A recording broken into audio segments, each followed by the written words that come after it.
우리가 주일 오전 예배 통해서 사도행전을 나누고 있습니다. 지난주에는 바울의 고별 설교에 대해서 나누었어요. 여러분 기억이 나십니까? 다시금 간략히 정리를 하면 바울이요 이제 드로아를 지나 밀레도에 도착하여 이곳에서 에베소 장로들을 불러 마지막 작별의 인사를 건넵니다. 특별히 어떻게 권면을 하는가? 이 장로들에게 하나님께서 여러분들을 교회의 감독자로 삼으셨다. 그러니 교회와 성도들을 돌보라 이렇게 이야기하죠. 이 감독자라는 것은 교회의 모든 직분자들을 얘기하는 거예요. 이 교회는요 하나님이 자기 피로 사셨습니다. 그죠? 그러니까 얼마나 소중하고 가치 있는가. 특별히 바울이 내가 어떻게 이 교회를 섬겼는지, 내가 눈물로 유익한 모든 것을 너희에게 전하여 본이 되었다. 그러니 너희도 이처럼 이 본을 보인 나를 닮아 교회를 또 성도를 돌보라 권면하는 거예요. 그러니까 그것이 우리에게 똑같은 거죠. 여러분 우리도 교회와 성도들을 돌보아야 할 줄 믿습니다. 특별히 바울은요 이제 내가 예루살렘으로 향하는데 거기에는 결박과 환난이 나를 기다린다 얘기합니다. 그러나 나는 주 예수께 받은 사명, 이 은혜의 복음을 증언하는 일을 마치려 하면은 내 생명도 기이 여기지 아니하노라 이렇게 이야기를 하며 이 장로들과 마지막 작별을 했어요. 눈물로 인사하며 다시 못 볼 것을 알기에 이 마지막 길을 갔던 거예요. 여러분 바울이 이렇게 눈물로 복음을 전한 것을 우리도 기억하길 소망합니다. 그리고 이 예루살렘으로 이제 향하며 오늘 본문으로 이제 이어지는데요. 우리 1절부터 보시면 우리가 그들을 작별하고, 그들이 누구예요? 이 에베소 장로들과 작별하고 이제 배를 타고 여정을 가는 거예요. 그래서 2절 보면 베니게로 건너가는 배를 타고 가다가 3절 보면 구브로를 바라보고 그리고 두로에 상륙하니 거기서 배의 짐을 풀려 함이라 얘기를 하는데요. 혹시 지도를 한번 띄워주시면 좋겠습니다. 여러분 지도 이렇게 보이시나요? 이 지도의 여정을 보면 이제 저쪽 밀레도에서부터 이 오른쪽으로 보면 예루살렘이 여기 밑에 있죠, 그죠? 이제 이 마지막 여정을 가는 거예요. 그래서 마지막 보면은 여기 두로 그리고 여기 돌레마이 가이사랴까지 이제 오늘 본문에 도착을 합니다. 그래서 4절 말씀을 같이 한번 읽어보겠습니다. 4절 말씀 같이 읽어보겠습니다. 시작. 제자들을 찾아 거기서 이래를 머물더니 그 제자들이 성령의 감동으로 바울더러 예루살렘에 들어가지 말라 하더라. 아멘. 자, 4절을 보면 이제 바울과 그 일행이 이제 밀레도를 떠나서 어디에 도착하면 두로에 도착을 했어요. 두로. 근데 이 두로 항은요, 이제 배가 이제 짐을 내리고 선적하는데 보통 2일에 7일 정도가 걸렸다고 합니다. 그러니까 바울과 그 일행이 이제 7일이라는 시간이 이제 주어진 거잖아요. 그냥 여기서 기다리는 것보다는 이 두로에도 혹시나 성도들이 있나, 제자들이 있나 한번 찾아보자 이렇게 한 거죠. 근데 보니까 이 두로에도 예수님 믿는 제자들이 있어요, 없어요? 있었다는 거예요. 그래서 그들과 함께 2일을 머물렀다는 겁니다. 그런데 4절을 보면 좀 특이한 것이 이 두로에 있는 제자들, 성도들이요 바울에게 뭐라고 얘기합니까? 예루살렘에 들어가지 말라 이야기를 합니다. 여러분 바울과 일행이 지금 예루살렘으로 가고 있죠, 그죠? 근데 가지 말라는 거예요. 특별히 성령의 감동으로 가지 말라 이야기를 합니다. 그러면 뭔가 이렇게 상황이 좀 말이 안 되는 것 같아요. 여러분 사실 이 바울이 예루살렘으로 향하는 거는 누구의 뜻이에요? 누구의 뜻이에요?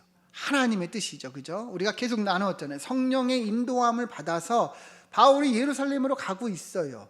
근데 이 두로의 제자들은 뭐라는 거예요? 가지 말라는 거예요. 특별히 성령의 감동으로 가지 말라고 하니 이게 무슨 말인가, 무슨 상황인가 이렇게 이해가 될 수 있겠죠.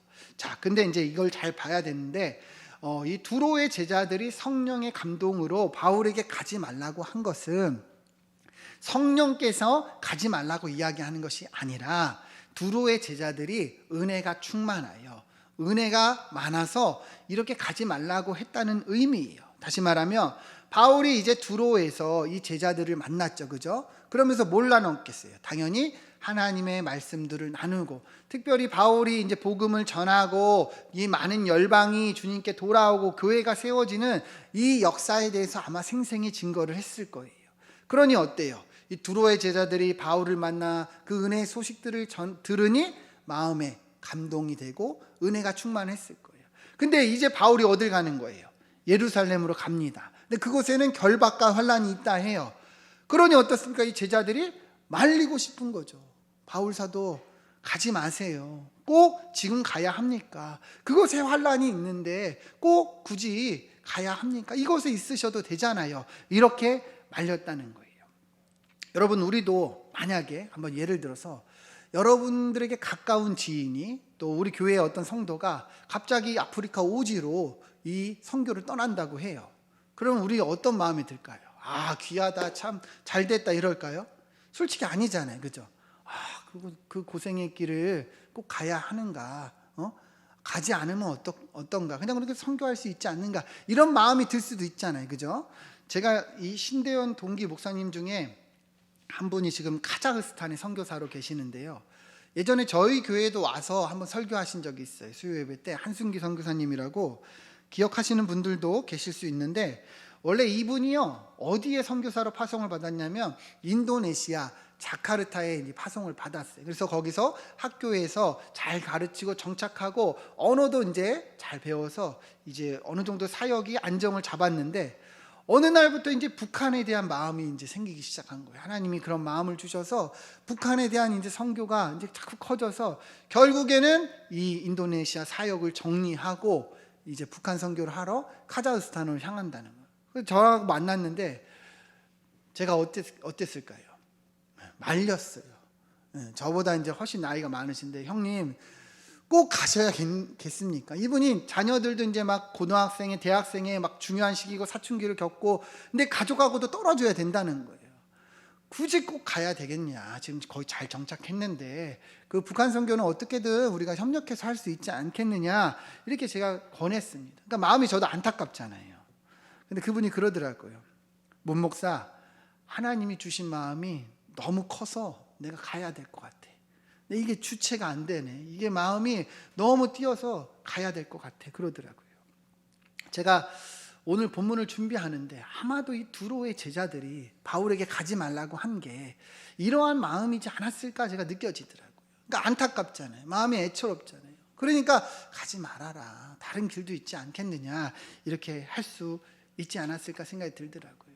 여러분, 그런데 이렇게 주님께 이렇게 사명받은 사람들 말릴 수 있습니까? 없습니까? 있어요? 없어요? 없어요. 결국에는 가더라고요. 그죠?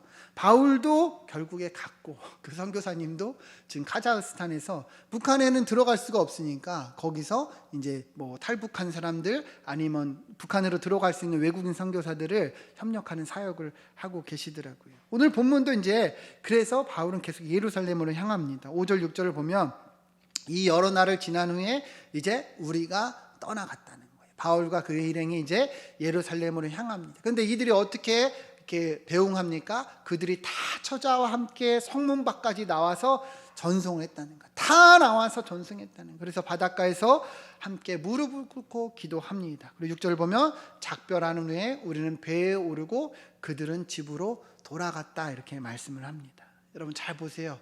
사실 이들이 만난 지 며칠 된 거예요. 이제 겨우 일회 됐어요. 일주일 됐어요. 근데 얼마나 마음을 나누고 진심으로 함께 했는지 이 마지막 장면에 다 나와가지고 작별하고 함께 무릎을 꿇고 기도를 했다는 거예요. 여러분, 주님 안에서 만난 사람들이 이러한 거예요. 그 시간이 얼마든 며칠이든지 이렇게 마음을 나누고 진심을 나누고 함께 기도합니다. 저는 우리 교회도 이러한 공동체가 되기를 소망합니다. 정말 마음을 나누고 서로를 위해서 기도해주는 공동체, 저는 이것을 위해서 기도해요. 진심이 있고 정말 마음이 있어서 서로를 위하고 기도하는 공동체가 되기를 소망합니다. 자, 7절 8절 보면, 자 7절을 보면 이제 이들이 두로를 떠났죠. 그러니까 어떤 여정인지 계속 여러분 따라오고 있죠. 그려지시죠. 그래서 항해를 마치고 돌레마이에 이르러요. 아까 우리 지도를 보면 돌레마이 이쪽 있었죠. 예루살렘 근처에 이제 온 거예요. 여기서 이제 또 어떻게 하느냐, 두로에서처럼 형제들이 있나 제자들이 있나 안부를 묻고 찾다가 그들을 만나서 여기서도 또 하루를 머뭅니다. 그리고 그 다음 절 8절을 보면 그 다음 날에 이 일행이 가이사랴로 이동을 해요. 이제는 가이사랴 예루살렘 근처까지 다 온 거예요. 그리고 여기서 누구의 집에 들어갑니까? 누구의 집에 들어가요? 7 집사 중에 하나인 전도자 빌립 집사의 집에 들어가 머물게 되었다는 거예요. 여러분, 빌립 집사 기억이 나십니까? 우리 사도행전 초반 부분에서 이 빌립 집사에 대해서 나누었는데요. 여러분 잘 기억을 떠올려 보세요. 초대교회가 이 오순절 성령 강림 사건 이후 베드로가 전하는 복음 때문에 큰 부흥이 일어났어요. 그죠? 그러다 보니까 교회가 너무 인원이 늘어나니까 사도들이 말씀과 기도에 전념하기가 어려워졌어요. 그래서 이를 위해서 7 집사를 세우죠. 그죠? 그때 세워졌던 한 사람이 이제 빌립이고, 그 중에 하나 이제 스데반인데, 근데 이 빌립 집사가 그렇게 교회 사역을 하다가 교회 안에 큰 박해가 시작이 됐어요. 스데반 집사가 죽고 큰 박해가 일어나서 이 사도들을 제외하고 모든 성도들이 이 예루살렘을 떠납니다. 그런데 그러면서 빌립 집사가 떠나면서 어디로 갑니까? 사마리아 성에 내려가고 거기서 복음을 전해서 능력이 임하고, 특별히 이 에디오피아 내시를 우연히 만나서 복음을 전하였다는 것을 우리가 나누었어요. 여러분 기억이 나십니까? 그리고 이제는 아마도 가이사랴에 내려와서 이 빌립 집사가 정착을 했던 것으로 볼 수 있는데요. 시간적으로 보면 이제 한 20년 정도의 시간이 흐른 거예요. 한 20년이라는 긴 시간이 흘러서 오늘 본문을 보면 여기서 누구를 만난 거예요? 사도 바울을 만난 거예요. 여러분 어떻게 보면 참 사람 인연이 신기하고 하나님의 뜻이 놀라요. 왜 그러냐? 사실 빌립 집사가 이 예루살렘을 떠난 거, 초대교회를 떠난 거는 박해 때문인데, 이 박해가 누구로부터 시작했습니까? 바울이잖아요. 그죠?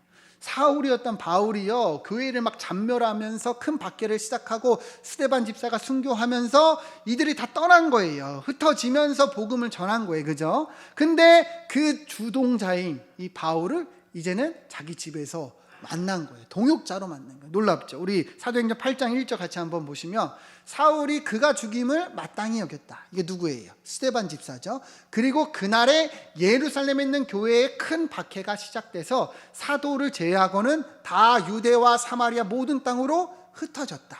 이때 다 어때요? 디아스포라, 흩어진 거예요.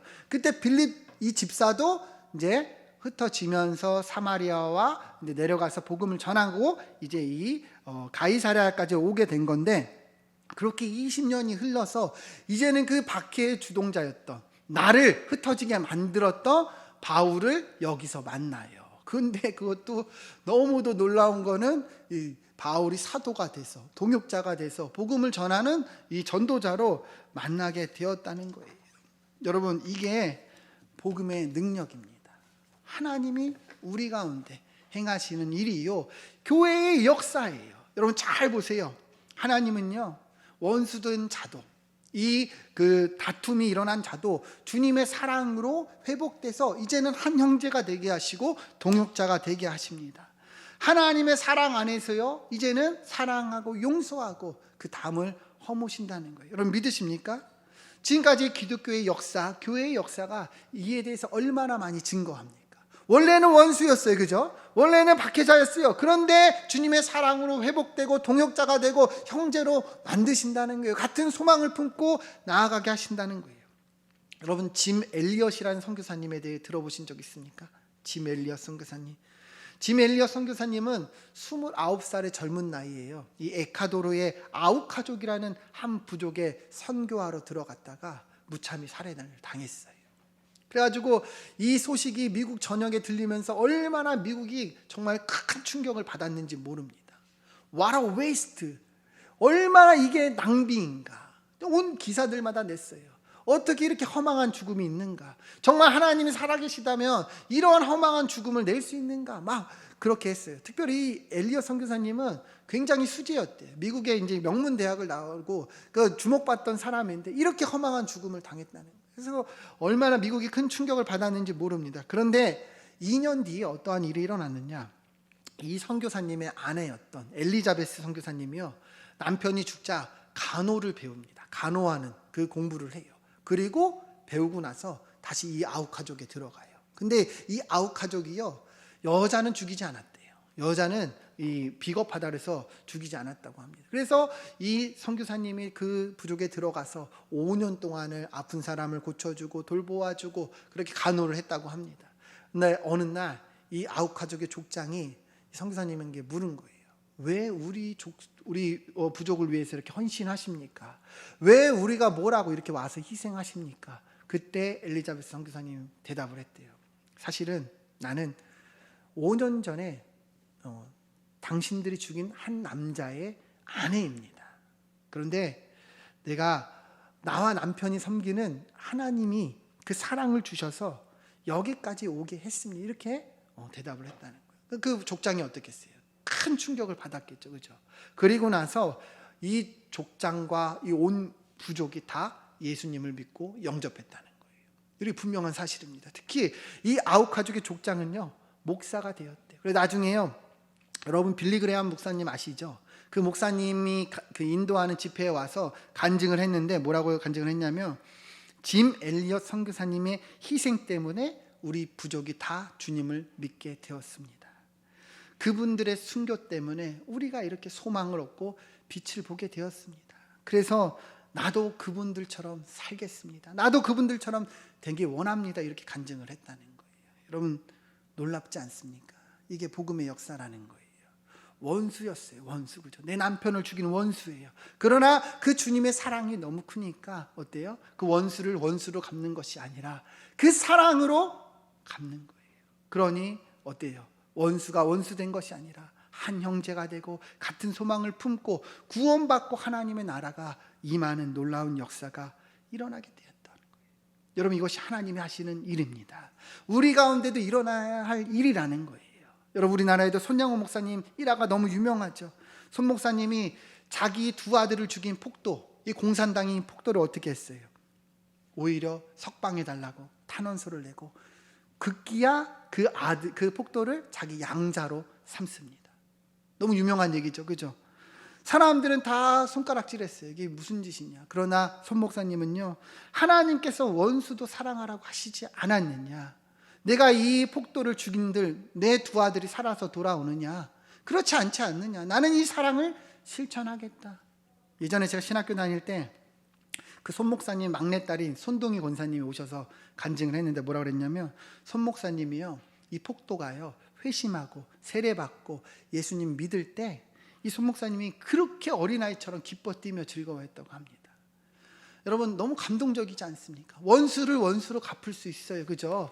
그러나 우리 기독교는 그렇지 않다는 거예요. 주님이 우리에게 보여주신 사랑은 그것이 아니라는 거예요. 원수까지도 사랑하고 원수까지도 품고 나아갈 때 놀라운 기적이 일어난다는 거예요. 여러분 잘 보세요. 우리가 원래는 하나님의 원수된 자들이었습니다. 인정하십니까? 우리가 원수된 자들이었어요. 죄인이었어요. 그러나 주님께서 우리가 아직 죄인 되었을 때 우리를 위해서 십자가에서 죽으심으로 우리에 대한 자기의 사랑을 확증하셨습니다. 내가 원래 하나님께 대하여 원수된 자요, 원래는 죽어야 마땅한 자들인데 오히려 주님은 우리에게 그 사랑을 베푸사 하나님의 자녀 삼아 주셨다는 거예요. 여러분 이 사랑이 있으십니까? 여러분 이 사랑 받으셨습니까? 그런데 우리는 어찌 원수를 원수로 갚으려고 하고 참지 못하고 용서하지 못하고 어찌 그렇게 참지 못해 힘들어 하십니까? 여러분 우리도 이 주님의 사랑으로 사랑하기를 축원드립니다. 여러분 힘들게 하는 사람 누가 있으세요? 정말 나 이 사람 때문에 너무 괴로워, 나 이 사람 때문에 교회 나오기 싫고 직장 다니기 싫고 집에서도 너무 힘들어. 여러분 이 사람들이 있습니까? 여러분 내가 사랑하려고 하니까 안 되는 거예요. 여러분이 받은 사랑으로 사랑하시기를 축원드립니다. 내가 받은 사랑인지 무엇인지 알면 사랑할 수 있는 거예요.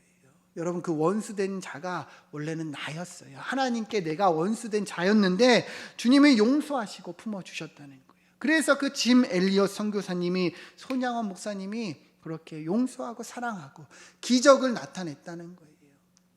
여러분 우리도 이러한 은혜가 있길 소망합니다. 우리도 이러한 은혜가 있길 소망합니다. 바울이 그렇게 빌립 집사를 만나서 이제는 같은 소망을 품고 나아가는 거예요. 우리도 힘들고 어려울 때가 있지만, 나를 괴롭게 할 때가 있지만 사랑하고 품어줄 때 이러한 역사가 일어날 줄 믿습니다. 용서하며 사랑하며 화평케 하는 여러분들 되시기를 축원드립니다.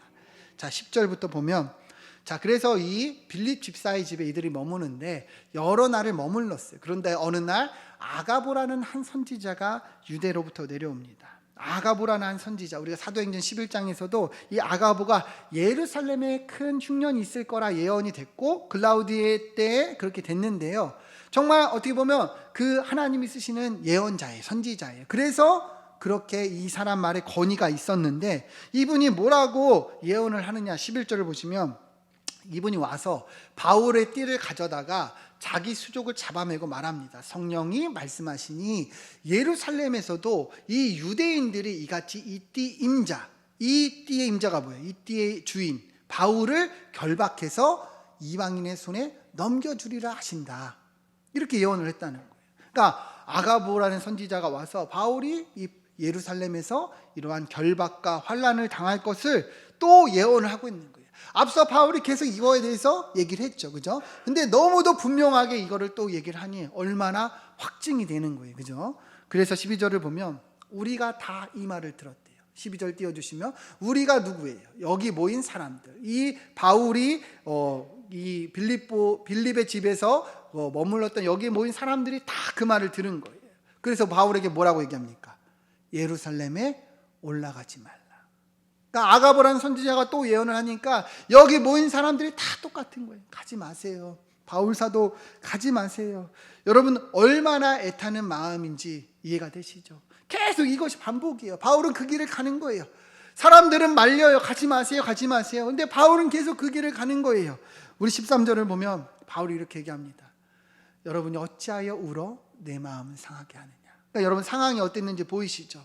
아가보가 예언하니까 사람들이 다 울면서 얘기하는 거예요. 바울 사도요, 꼭 가셔야겠습니까? 울면서 가지 마세요, 가지 마세요, 이렇게 한 거예요. 그러니까 바울이 마음이 아픈 거예요. 슬픈 거예요. 어찌하여 울어서 내 마음을 상하게 하느냐. 그러면서 뭐라 합니까? 나는 주 예수의 이름을 위하여 결박당할 뿐 아니라 예루살렘에서 죽을 것도 각오하였다. 앞서 얘기한 밀레도에서 얘기한 것과 똑같죠. 이 생명조차 귀히 여기지 않는다. 여러분, 바울이 얼마나 이 사명을 중요하게 여겼는지 여러분 보이시죠? 바울이 얼마나 이 사명을 귀히 여겼는지 여러분 보이시죠? 정말 자신의 생명을 다하여, 모든 것을 다하여 이 사명을 감당해 나아갔다는 것을 알 수 있는 거예요. 그래서 그 다음 절을 보면 이렇게 얘기를 합니다. 그가 권함을 받지 아니함으로 우리가 주의 뜻대로 이루어지다 하고 그쳤노라. 아무리 권해도 어때요? 바울이 듣지 않아요. 나는 이 길을 가야 합니다. 나는 이 생명을 다해서 전해야 합니다. 그래서 결국에 거기 있는 사람들이 더 얘기를 하지 않고 그만뒀다는 거예요. 여러분, 우리는 그 이야기에 대해서 얘기를 하지만 사실 이 상황을 그려보면 얼마나 슬프고, 그죠? 얼마나 애통한 상황인지 느껴지실 겁니다. 사람들은 말리는 거예요. 그러나 바울은 가야 한다는 거예요. 난 주님께 이 사명을 받았다. 여러분, 그렇게 바울이 복음을 전한 겁니다. 그렇게 복음이 전해져서 저와 여러분이 지금 믿고 있는 거예요. 그죠? 그렇게 생명조차 아끼지 않은 사명자들이, 바울에 이어 또 다른 전도자들이 그렇게 복음을 전하고 전해서 우리에게 온 거예요. 그렇게 짐 엘리엇 선교사님이, 엘리자베스 선교사님이, 그렇게 손양호 목사님이 생명을 다해 복음을 전해서 여러분과 저에게 지금 전해져 있다는 거예요. 여러분, 우리가 믿고 있는 이것이 결코 공짜가 아닙니다. 그죠? 그런 희생과 헌신 때문에 우리가 믿고 있다는 거예요. 여러분, 그러면 우리는 어떻습니까? 여러분, 바울이 이러한 사명을 향해 나아갔으면 우리가 보았어요. 여러분들은 어떠세요? 여러분들은 사명이 있습니까? 없습니까? 여러분들 사명 있으세요? 없으세요? 우리가 예수님을 믿고 있다는 것, 그것은 주님께 부르심을 받았다는 거예요. 여러분, 우리가 부르심을 받았다는 건 사명을 주셨다는 겁니다. 여러분, 사명 있으십니까? 믿으십니까? 여러분, 예수님이 우리에게 어떤 사명을 주셨어요? 산상수훈에 보면 주님은 이렇게 얘기했어요. 너희는 세상의 소금이다. 소금이 맛을 잃으면 무엇으로 그 맛을 내리오 말씀하셨어요. 너희는 세상의 빛이다. 너희는 세상의 빛이라는 거예요. 그 빛을 어디다 둡니까? 사람 위에 둬요. 등경 위에 둡니다. 그래서 모든 사람에게 비치게 한다는 거예요. 여러분, 이것이 우리에게 주신 사명이에요. 우리는 소금이요 뭐예요? 빛이라는 거예요. 그리고 예수님 말씀하십니다. 마태복음 5장 16절 말씀 같이 한번 읽어봅시다. 시작. 이같이 너희 빛이 사람 앞에 비치게 하여 그들로 너희 착한 행실을 보고 하늘에 계신 너희 아버지께 영광을 돌리게 하라. 아멘. 여러분, 하나님이요 우리로 소금으로 빛으로 부르셨어요. 그래서 이 땅에 맛을 내고 빛을 비추라 분명하게 말씀하세요. 이게 뭐예요? 우리에게 주신 사명이에요. 어떻게 하는 거예요? 우리의 착한 행실로. 보이십니까? 우리의 착한 행실로 맛을 내고 빛을 비춘다는 거예요. 여러분이 속한 직장, 여러분이 속한 가정, 이 교회 안에서 여러분 어떻게 사명을 감당하겠습니까? 여러분의 착한 행실로. 여러분의 착한 행실로 우리는 사명을 감당해야 된다는 거예요. 용서하고 화평케 하고 그리고 품어주고 사랑하는 거, 이것이 우리에게 주어진 사명이라는 거예요. 그러할 때 하나님이 영광 받으십니다. 여러분, 먹고 사는 것이 다가 아니에요. 먹고 사는 것에 급급하여 우리에게 주신 이 사명을 잊어서는 결코 안 된다는 거예요. 여러분, 사명이 먼저입니다. 바울이 그것을 우리에게 보여주었어요. 먼저 그의 나라와 그의 의를 구할 때 이 모든 것을 너에게 더하시리라 분명하게 말씀하셨습니다. 여러분, 이제 한 주 동안 살아가시죠. 어떻게 사시겠습니까? 어떻게 사시겠습니까? 정말 목을 이렇게 딱 목에 곧게 꽂아대고 내가 왜 해야 돼? 내가 왜 양보해야 돼? 나도 힘들어. 나도 못 참겠어. 여러분, 이렇게 살아가면 안 된다는 거예요. 왜 나만 희생해야 돼? 왜 나만 손해봐야 돼? 여러분, 하나님이 그러라고 우리 부르신 거 아니라는 거예요. 희생하라고 부르신 거예요. 사랑하라고 부르신 거예요. 바울이 말하잖아요. 내가 너희를 어떻게 섬겼는지 기억하라. 내가 너희에게 어떻게 본을 보였는가. 눈물로 내가 너희를 그렇게 섬겼다. 여러분, 이 사명 여러분에게 있는 거예요. 저에게 있는 거예요. 여러분, 제발 이렇게 살아가기를 축원드립니다. 착한 행실로 우리를 빛을 비춰요. 착한 행실로 맛을 내야죠. 무엇으로 우리가 이러한 착한 행실이 아니라면 사명을 감당하겠나요? 세상과 똑같이 살아간다면 무엇으로 여러분 빛을 비추겠습니까? 여러분, 희생하시기를 축원드립니다. 섬기고 용서하며 품어주세요. 그것이 우리가 이 땅에 주님이 주신 사명이라는 것입니다. 이번 한 주 그러한 은혜가 있기를 축원드립니다. 희생하고 섬기고 맛을 내고 정말 빛을 비추는 여러분들이 되시기를 주님의 이름으로 축원드립니다. 함께 기도하겠습니다.